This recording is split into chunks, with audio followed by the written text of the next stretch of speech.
Totoo yan. Sinabi ko yan. Gutter language. But it was expressed in utter anger. Ganito yan makinig kayo. Pati si Maruhas, before you get wild ideas, hindi ka na ba rapable? Ganito yan. In 1979, 89 rather, let me correct it, 1989, I was in the church hearing mass. Tumawag ang security because Cory Aquino, the president, was online. Lumabas ako, ito ang sabi niya. What is happening there? Ang sabi ko, ano ma'am? Sa yung nasa penal colony sa Panabo, kung ma'am, nasa Davao City ako ma'am. Yeah, but sabi na, are you not the chairman of the Peace and Order Council? Oh, yes ma'am. O bakit wala kang alam? Sabi ko, ma'am, wala naman Saturday morning, nobody told me. Sabi, there was a hostage taking yesterday afternoon, late. Paalis na ang mga tao, palabas na sa visiting area ng Davao Penal Colony. Tapos pagpalabas na there was a hostage taking, 16 convicts took one each as hostage. So there are 16 hostages and 16 criminals. Sabi ko, ma'am, I will look into it. Sabi niya, do not look into it, go there and find out. So sumakay ako ng chopper ng Air Force at nag-ikot muna kami. Tinignan, sinurbay ko yung lugar and the parang saraw na mataas.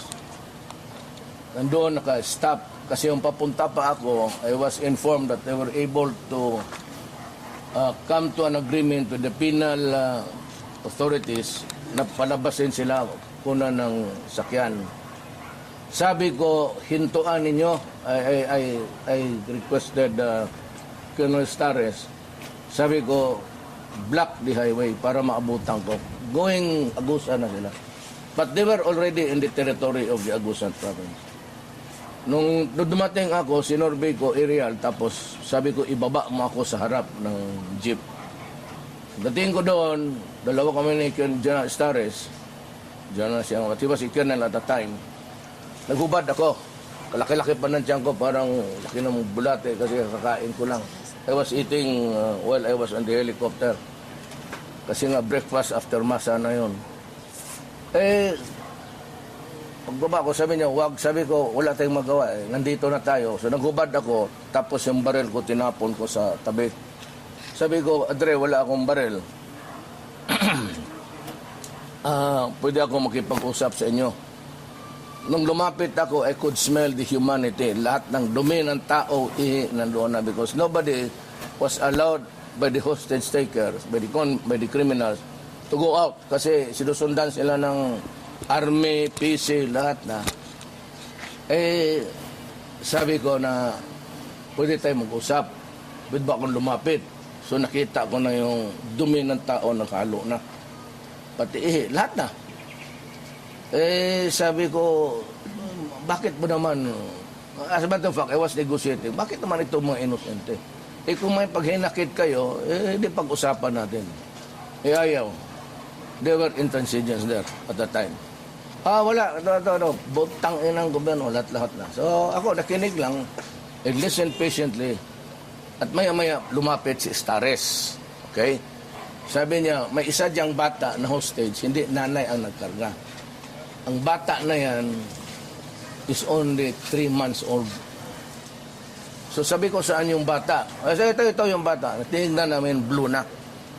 Walang gatas kasi yung nanay nakatakbo. Ang naiwan sa loob ng takbuhan, yung tiyahin, yung kapatid ng nanay. Yung bata, almost dying. Wala nang gatas, wala. The afternoon before pa. Sabi ni Stares, time is of the essence dito. Ang interest ko lang yung bata. So, bigla ako nagbigay ng bara. Sabi ko, i-release na niyo yung bata, pati yung babae, yung tita, at ako ang magpa-hostage. Sabi niya, totoo ka? Sabi ko, sige, release niyo. Hindi, release nila. Mauna na ako. Walang exchange, mauna ako. Tapos palabasin mo. Nung nandoon na kami, another almost 1 hour, isa-isang kaso nila, kidnapping, murder, lahat na. Eh sabi ko, Adre, hindi tayo tatagal dito, pati ako mamamatay. Kita mo yung, nagkapalak-palak tayo dito. Every time we move, there's a splash there. Sabi ko, punta na lang tayo ng opisina ko. I-hostage na niyo ako doon, sa kwarto ko. Pero maglipat tayo, may banyo doon, makaligo kayo lahat, makapaghugas kayo, makapagkain kayo, mag-usap tayo. Usapan namin yung kaso, ganon. O di sige, sabi. So when we went back to Davao City, ako ang hostage nila. It's all in the footages of every network at that time. Nandoon kayong lahat. So, pagbaba sa City Hall, nakatusok pa rin yung ano. Pero sabi ko doon sa mga sundalo, pag nakita ninyo ako may dugo, ubos yun ninyo kami lang. Ipasok namin doon. Tapos, negotiate. Gusto niya hingi ng pabor sa nanay niya, kausap niya. So, the mother of Goy was fetched by the Philippine Air Force and brought to Davao and they had the talk. Ako naman, ang plano ko, sinabi ko, yung iba nag-surrender na, itong 4, si Pugoy ayaw. Yung iba naglabas na. Sabi ko doon kay Kalida, pati yung kay fiscal ko, yung boss ko noon sa fiscal's office. Sabi ko, sir, city fiscal that time, who was my boss when I was a prosecutor.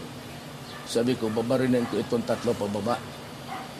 Total, may malayo mo yung ulo nila, makita ko man. Sabi, ako na ang hirit. Kinausap ko itong kapatid ko na isa. Ito dito nakatira. Yan. Yan, kapatid ko. Yan, ang anak ko dyan. Sabi ko, babarilin ko ito. Tinawag ko yung kapatid ko. Sabi, ikaw sa 2, tag-2 tayo. Matapos na sana yon. Isodere sa ever the peaceful man. Tinawagan niya si Kuren. Tapos tumawag si Kuren sa akin. Sabi niya, Mayor, I want that hostage taking there. Resolved peacefully. Hindi wala akong magawa. Actually, tapos na sana. Si Jess Dores ang ayaw. Hindi na sa, na sila, dito na ngayon sa Davao City. Metro Discom tawag na noon. 1 month after, may pumasok na prayer warriors, nag-hostage na naman kasama yung Australiana. Hindi, panang negotiation.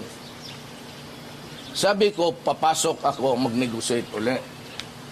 Ayaw na pumayag ng militar, pati ng pulis. Sabi niya, ginapang nila gabi, yayariin ka dyan. Sabi ko, huwag ninyong payagan, mag-sniper nga. Sabi niya, sir, hindi pwede yan kasi nasa loob. Wala kaming line of sight na maganda. O di, maya-maya, they were waiting, lumabas na bigla. Ginawang human shield, bata, 2 babae, isa yung puti, tapos may 2 lalaki. Ayaw talaga ng militar. Ayaw ko rin. Ganun pa the same naman. Gusto nila ng jeep. Sabi ko, ayaw ko. May mga opisyal doon na pumayag. Sabi nila, okay. Payag kami, sabi ko, ayaw ko. Magbarilan tayo dyan mismo sa labas. They will fight it out. Sabi ko dyan, yan, pumilit sila. Nung matapos yung putukan, pag-atras, yun na yun. Di binalot nila. Doon lang kasi ba, kinuha yung patay. So, kinuha nila ng mga sundalo. Tapos pumasok bigla yung mga kriminal sa loob. So, another negotiation. Hindi na po bayag. Yung nakita ko yung bata na was still breathing, pero doon namatay mismo sa barracks na. But he was in the throes of dying. Doon siya